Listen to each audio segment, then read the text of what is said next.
log on to the website, www.chicago's.female.dj.com. My name is Mike Love of Bad Boy Radio 106.3 Chicago's R&B, 2 to 6. Yeah. So, you are inside the element, man. Episodes from the element, you know what it is. You logged on for this. And I got a special guest that I'm talking to today because you're asking yourself, why is Mike Love in the element? You want to know why? Here's why.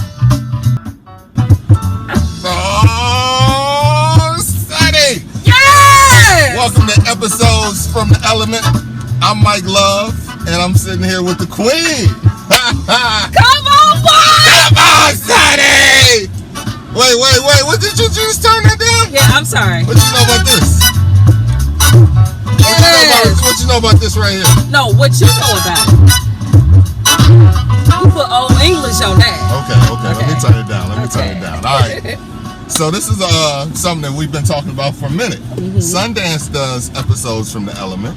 As you know, she does all the interviews. Mm-hmm. And we needed to be able to talk to you to get your story. Okay. And who better to interview you than me? Than Mike Long. Okay. And you know I'm coming with the goods. Let's jump right in. You ready? Yes, I'm ready. All right, so Sundance. Where does the name Sundance? I love your name, first of all. You have the greatest name because it's like, you don't have to put a last name with it. You don't have to put a DJ in front of it. You can just say Sundance. Where does that name come from? My grandfather gave me that name. I was about 9, 10. So I always been Sundance. Why did he give you that name? I never asked. I never asked him. And people started asking me that after I got in radio, maybe my 3rd year, but he had already passed away. Yeah. And I call you Sonny because you bring light to my day. Really? So I'd be like, Sonny! Well, actually, a lot of people from the West Side just, they just call me Son or Sonny. Do they? Mm-hmm. Okay. So it's funny that you do call me that. Right, because when people in the comments like, he calls you Sonny. Right. I'm like, that's okay. All right, so let's jump straight into it. Okay. I brought a little something with me.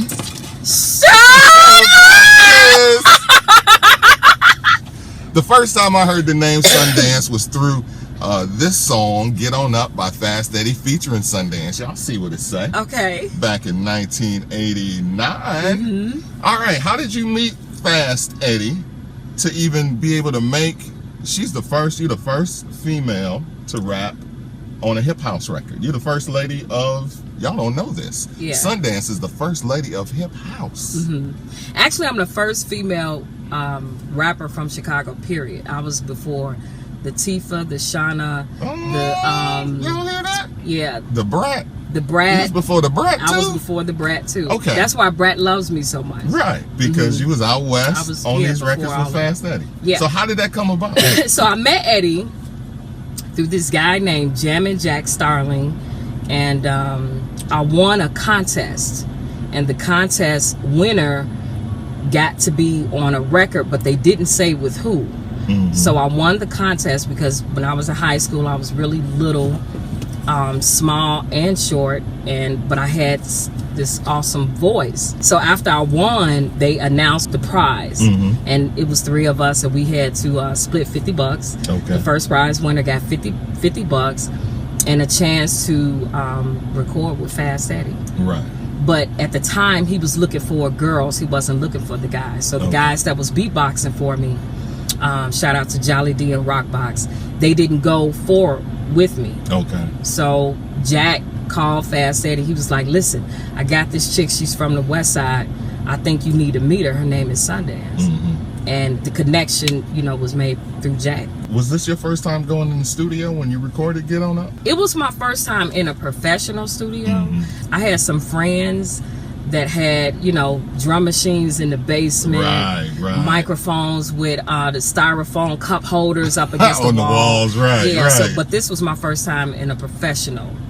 And did you write your lyrics, or did Eddie? No, Eddie wrote what he rapped. I wrote what I rapped, but of course we didn't get the credit on the song. Okay, now why is that? Because that's something that, of course, I'm going to get into that in a little bit. Okay. What was it like hearing yourself on the radio for the first time? When I first heard myself on the radio, I was on the bus stop.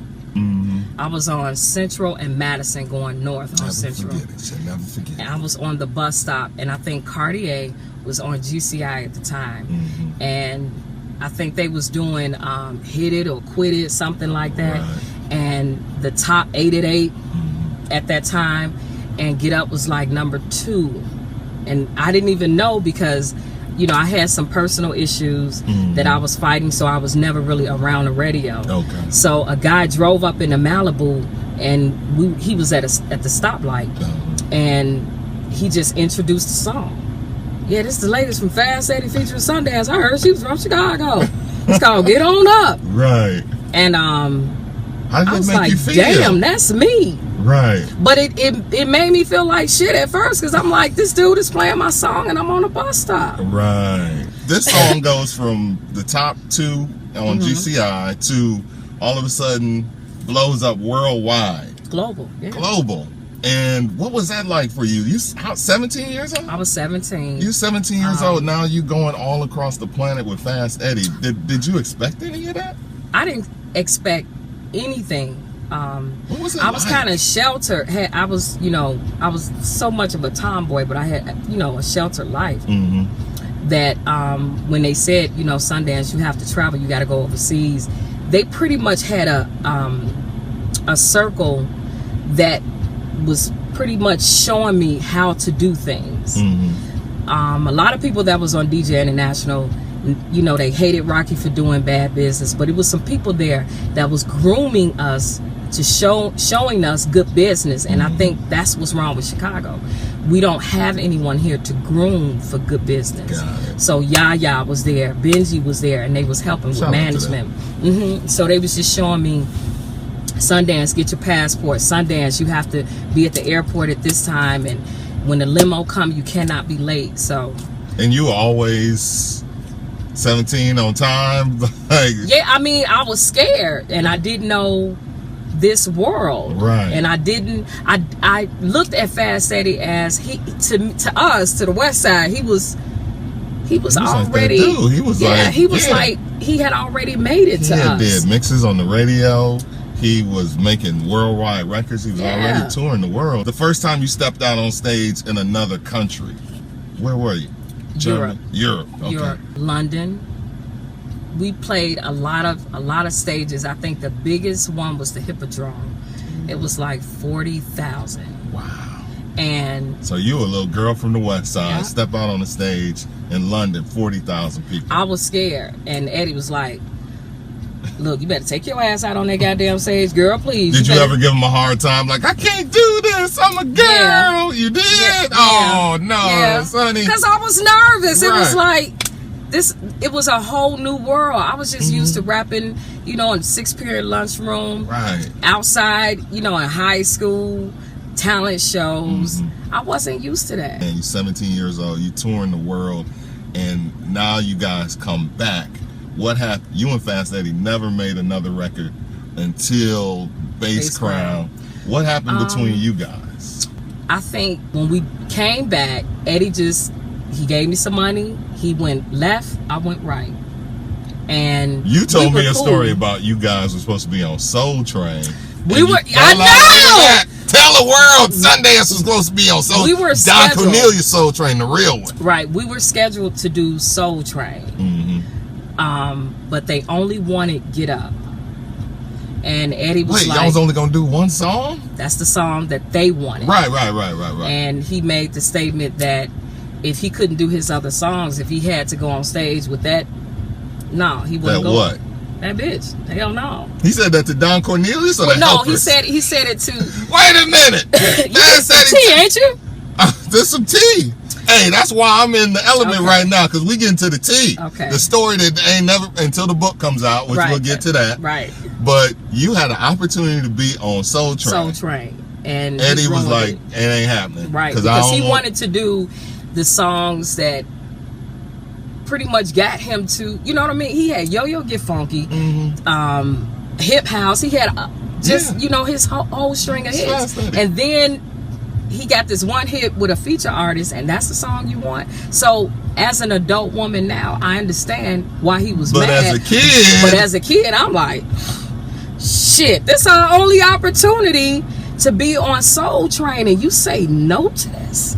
Were you actually ever signed to DJ International? Yes, I was an artist. Okay. A single artist signed to DJ International, and my assigned producer was Fast Eddie. Okay. You came out with one other record, Ain't No Stopping Hip House. With Cool Rock Steady. With Cool Rock Steady. Who produced that? Cool Rock. Okay. Yeah, it was just something that, you know, he was like, come on, Sundance, do jump on this song with me, and we just did it. And I really didn't think much of the song until he died. That's right, until he died. Yeah, I never thought anything of the song.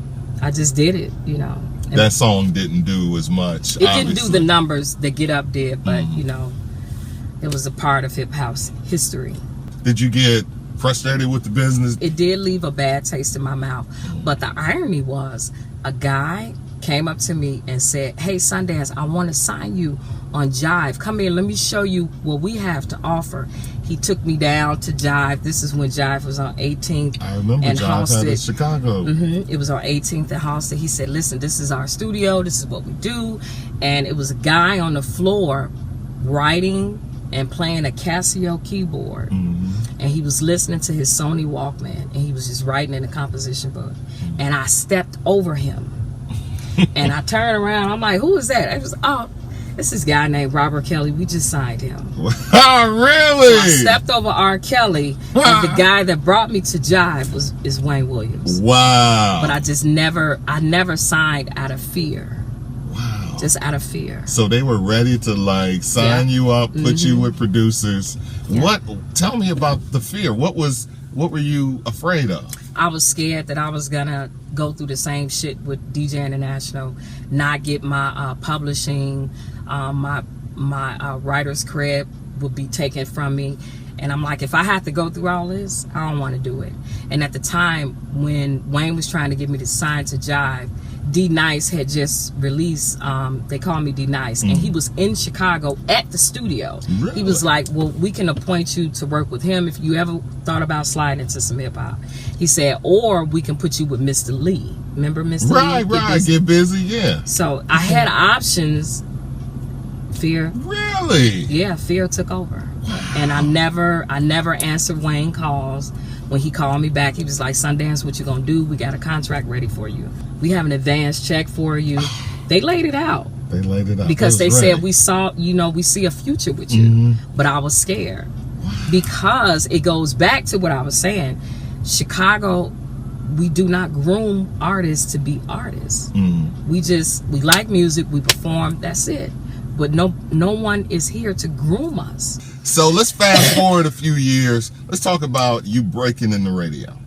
Okay. All right, now the first time I met you at a Bad Boy skate jam up north of Rainbow. Right. She was out there rubber-legging. You and your baby, your daughter, y'all were up there, and you came up to me and you were like, Mike Love, I'm Sundance. Right. Do you remember? Yes, and you had a mic in your hand, and you looked at me, but when I said my name, you looked twice. Like, wait a minute, I know that name. I know that name because I'm a DJ. Whatever. How did you break into radio? I never had a desire for radio. Never thought I had the voice for radio because I have a flat voice because I had a trach when I was little and I had to wear a trach for 4 years. And I went to high school with this guy named Naki. Yeah. And he ended up doing radio with Trey and Naki, the Chocolate Jocks. And one day I was getting ready to go skating. Naki got to start on the Bad Boy show, I might add. And not only that, when I heard him, I said, if this nigga got a job on radio, I could get a job. No, it was no diss to him. But damn, it's like that. Okay. Yeah, so I just said, I wonder who's working radio. And I knew I had met Jay Allen when I was younger because, I had the record, with Fast Eddie. Right. I had some rapport with Jay Allen. So I just needed to find out who was running what, and I can ask for a job. When I got a hold to Jay's number when he was still at GCI, I called him, Mike, every Monday, Wednesday, and Friday for 3 years. What? He didn't return your calls for 3 years? Hell no. Wow. So you called and left him a message. Yep. Jay Allen, the assistant program director at GCI at the time, For 3 straight years. Monday, Wednesday, and Friday. Because I was working part-time at the bank, and I was a frontline supervisor. Okay. So when I would balance myself, my tellers, and the ATM. When I would get done, I would go in the back and call Jay Allen. Every Monday, Wednesday, and Friday, like it was clockwork, for 3 damn years. And he never called my ass back. He never called me. Never called you back. Hell no. So how the hell did you get the job in radio? When I gave up. Mm-hmm. I gave up. I stopped calling. When I said, fuck it. I'm finna go do hair. I'm going to go do... in Florida. Yeah. Something. I wasn't going to do Maybe hair, but you'll read about it in the book. I was going to do something bogus in Florida. Oh, can't wait. She told me. But the minute I gave up, a guy was going to take me to the mall. As soon as the guy put the car in reverse, I got a call on my phone. It was a 312-540 number. Mm-hmm. And I knew the prefix. Right. So I'm like, hey, so I'm like, hey, Roy, stop. Mm-hmm. Let me take this call. Mm-hmm. He was like, hello, Sundance. This is Jay Allen from WGCI. I think I got a position for you. Wow. That's like something straight out of a movie, Yeah. man. And haven't looked back since. Yeah, and 18 years. So I've had a good run with radio. I like it. I moved away. I did afternoons in Memphis, Hot 107.1, Boogaloo Warrior, Sundance, and my homie Nappy Wilson. It wasn't a Chicago feel. It was good experience. Right. But that's when I learned I like doing radio at the crib. Right. I know people. I know what's on the 9. I know what's out west. You know what I mean? Absolutely. I know chicks wearing bogus ass leggings. I know what's up. I Right, know the motorcycle clubs. Right, you know everything Yeah, because I you know was it. born and bred in it, and you can speak on it. Yep. Let's talk about the DJing. Okay. And how you got into DJing, because it's hard out here for a female. You call yourself Chicago's tightest female DJ. Like, that's a hell of a title to give yourself.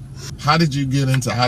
Did you get into radio first or DJing? I actually started DJing before radio, and I remember when Jay hired me at GCI, I was telling him, I'm learning how to DJ, and he laughed in my face. It wasn't a lot of women DJs back then. At the time, it was Mary Jane, AM, right, AM, Lori Branch, the chick from Fathom, you got from your up north. OG Psycho Bitch. Yeah. OGs. Yep. Right. And it wasn't too many that looked like me, that was on the air, that was from the West Side, that had a history. Right. So I always wanted to marry DJing and radio. And 19 years later. Who taught you? Because you good. Well, my first original teacher was Steve Maestro. Miggity. Okay. And my second teacher that spent a lot of time with me was Bulu. So you learned the blends. Yeah.